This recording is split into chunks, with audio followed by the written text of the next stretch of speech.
चलिए आज हम जानते हैं कि इनमें से अगर आपको कोई भी इश्यूज आते हैं तो उसको कैसे रिजॉल्व करें। सबसे पहले आपको इस वेबसाइट पे आ जाना है जो कि पीएफ का वेबसाइट है। इसके बाद इस पे आपको लॉगिन करने के बाद ये पूरा इंटरफेस ओपन होगा। यहाँ पे 4 ऑप्शन दिखते हैं। अगर आप पीएफ मेंबर में जाते हैं तो आप देख सकते हैं कि बहुत सारे ऑप्शंस होते हैं। अदर ऑप्शंस में जाते हैं तो यहाँ पे ज़्यादा आपसे मतलब डिटेल्स आपसे नहीं पूछता है। तो मान लीजिए आप पीएफ मेंबर अदर चूज किए तो यहाँ पे देखिए आपको सिर्फ नेम और अपना जेंडर वगैरह फिल करना है। लेकिन अगर वही अदर की जगह आप पीएफ मेंबर चूज करते हैं तो यहाँ आपसे पहले पूछेगा आपके पास क्लेम आईडी है, देन आपको अपना यूएन नंबर रजिस्टर्ड करना रहता है। तो अगर आपके पास यूएन नंबर नहीं है या तो आप मतलब आपके पास कोई भी डिटेल नहीं है तो बेस्ट आप अदर के साथ जाओ। और बेसिकली अगर आपके पास कोई मेजर इशू है तो आप तब भी अदर के साथ जाओ, क्योंकि यहाँ पे आपको अपनी डिटेल मतलब यूएन नंबर वगैरह नहीं डालना रहता है, जिससे आप जो पीएफ एम्प्लॉई है वो बहुत जल्दी आपको रीच करते हैं। तो यहाँ पे नेम और जेंडर डालने के बाद आपको अपना एड्रेस डालना है। सारी डिटेल्स आप वही डालिएगा जो आपके आधार कार्ड पे है, ऐसा नहीं कि कोई भी रैंडम आप डिटेल्स डाल रहे हैं। उसके बाद यहाँ पे पिन कोड डालने के बाद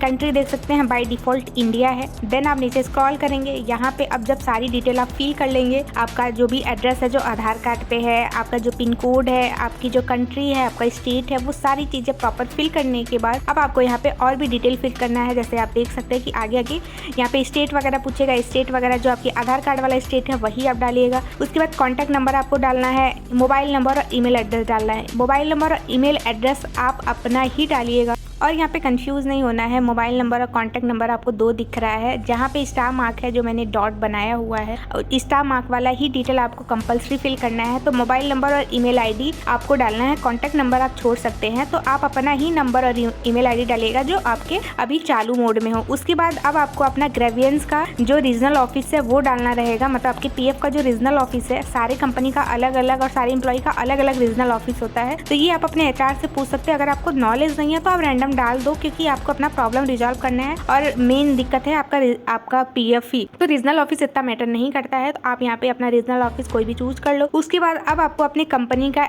एड्रेस और नेम डालना है। मतलब नेम में आप वही कंपनी का नेम डालेंगे जिस कंपनी का पीएफ में आपको इशूज आ रहे हैं। उसके बाद यहाँ पे कंपनी का एड्रेस डालना है। कंपनी का एड्रेस आप रीजनल ऑफिस का ही डालेगा, जो कंपनी का हेड ऑफिस होता है वो डाल दीजिए। उसके बाद यहाँ पे आपको ग्रेवेंस कैटेगरी वगैरह चूज करना है। तो कंपनी नेम वगैरह, रीजनल ऑफिस वगैरह, ये सारी चीजें आपको अपने मतलब पे स्लिप पे मिल जाएगा। पे स्लिप पे हमेशा हेड ऑफिस का ही डिटेल रहता है, तो वहाँ से आप जो भी इनका पिन कोड वगैरह है वो सारी चीजें प्रॉपर आप देख के यहाँ पे फिल कर सकते हो। देन ये सारी डिटेल फिल करने के बाद अब आपका आता है मेन प्रॉब्लम, जहाँ से हमारे सारे प्रॉब्लम रिजॉल्व होते हैं। तो वो देख लेते हैं कि कैसे वो करना है। अगर आपका एड्रेस फिल हो जाता है, उसके बाद यहाँ पे देख सकते हैं आपको ग्रेवेंस कैटेगरी लेना है। ग्रेवेंस कैटेगरी आपके अलग अलग प्रॉब्लम हो सकते हैं, जिसका जो भी प्रॉब्लम है यहाँ से सेलेक्ट कर सकता है। अगर आपका जो प्रॉब्लम है यहाँ पे मेंशन नहीं है तो आप यहाँ पे नीचे जब स्क्रॉल करेंगे तो अदर का ऑप्शन भी आता है, आप वहाँ से ले सकते हैं। जैसे आप नीचे स्क्रॉल करेंगे, यहाँ पे अदर ऑप्शन है। बहुत लोगों का प्रॉब्लम यहाँ पे मेंशन नहीं रहता है, तो अदर ऑप्शन लेने के बाद आप ग्रेवियन डिस्क्रिप्शन में डिटेल में अपनी प्रॉब्लम वहाँ पे लिख सकते हो। इससे जो इम्प्लॉय है उन्हें समझने में परेशानी नहीं होती है।